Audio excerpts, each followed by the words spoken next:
Sud Radio. Ah oui. Vos 3 mots, Félix Mathieu. Pardon. Avec ma bouche, moi aussi. Panne, répartition et abandon. Un logiciel lié à Microsoft fait le coup de la panne et des aéroports, des gares, des banques, des bourses, des chaînes de télé se retrouvent en carafe dans le monde entier. Le bug a aussi touché les Jeux Olympiques de Paris. Les députés s'attaquent à la répartition des postes clés à l'Assemblée après la reconduction de Yael Braun-Pivet à la présidence hier. Ambiance houleuse sur fond d'accord décrié entre LR et macronistes. Et puis des bruits de couloir prévoyaient un abandon de Joe Biden sans doute dès ce week-end dans la présidentielle aux États-Unis. Sa directrice de campagne vient de démentir. Selon elle, le président reste absolument dans la course. Les vraies voix Sud Radio. Due to an international incident in computer systems, your flight may be affected. Please check with your airline. À cause d'un incident international du système informatique, votre vol a peut-être été affecté. Des files d'attente, des vols annulés, des voyageurs renvoyés chez eux dans des aéroports du monde entier. Et tout ça à cause de la mise à jour d'un logiciel partenaire de Microsoft qui se serait mal passé. Et ça fait planter en cascade une série d'outils bureautiques proposés par le numéro 1 mondial de l'informatique. Des perturbations dans les transports, sur les chaînes de télé, dans les secteurs aussi divers que les banques, la bourse, même l'organisation des Jeux Olympiques Paris 2024 a été touchée du côté de la remise des accréditations et des uniformes. Alors, avec un impact fort heureusement limité, rassure cet après-midi le COJO, le comité d'organisation. Journée de crise, en tout cas pour les services d'investigation de Microsoft, nous explique Loïc Guézot, expert en cybersécurité. Tous les services aujourd'hui de notre société moderne sont connectés et la plupart sont dépendants du système Microsoft. Ceux touchés par cette panne sont ceux qui utilisent le logiciel tiers, a priori CrowdStrike. Une mise à jour d'un logiciel de sécurité qui se passe mal, c'est un défaut de qualité. On peut imaginer qu'il n'y a pas eu assez de tests de non-régression de la solution.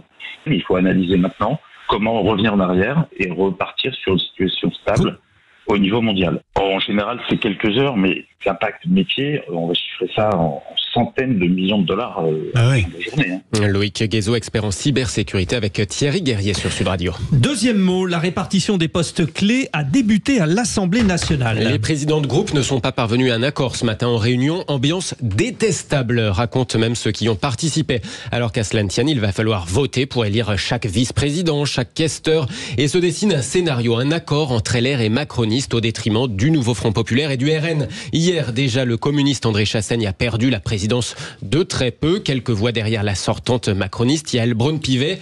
Les LR, tendance Wauquiez, ont fait la différence. Pierre Cordier, député de la droite républicaine des Ardennes, défend un choix de la raison. En réalité, j'ai plutôt voté contre les Insoumis, pour tout vous dire. Moi, là-dessus, les choses sont claires. J'ai assisté, si vous voulez, ces 2 dernières années à une bordélisation de l'Assemblée nationale que je ne peux pas accepter.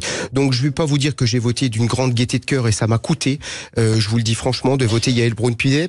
J'ai beaucoup de respect aussi pour André Chassaigne, parce que c'est quelqu'un, j'ai voté un de ses textes, d'ailleurs, sur les retraites pour les époux, épouses de conjoints agriculteurs, parce que son texte était intéressant.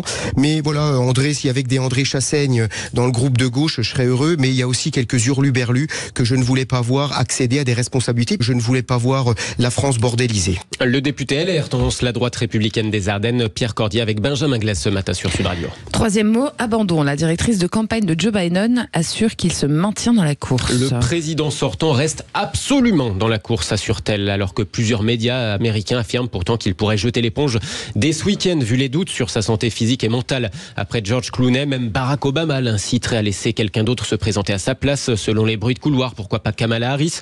En tout cas, pendant ce temps, Donald Trump vit sa meilleure vie après sa tentative d'assassinat. Couronné à la convention du Parti républicain, il invoque le divin qui l'aurait sauvé, tout comme son fils à la tribune. Eric Trump a sorti les violons. Dad, 5 days ago, Laura, Papa, Luke, il y a 5 jours, Lara, Luc, Carolina et moi avons retenu notre souffle en voyant le sang couler sur ton visage.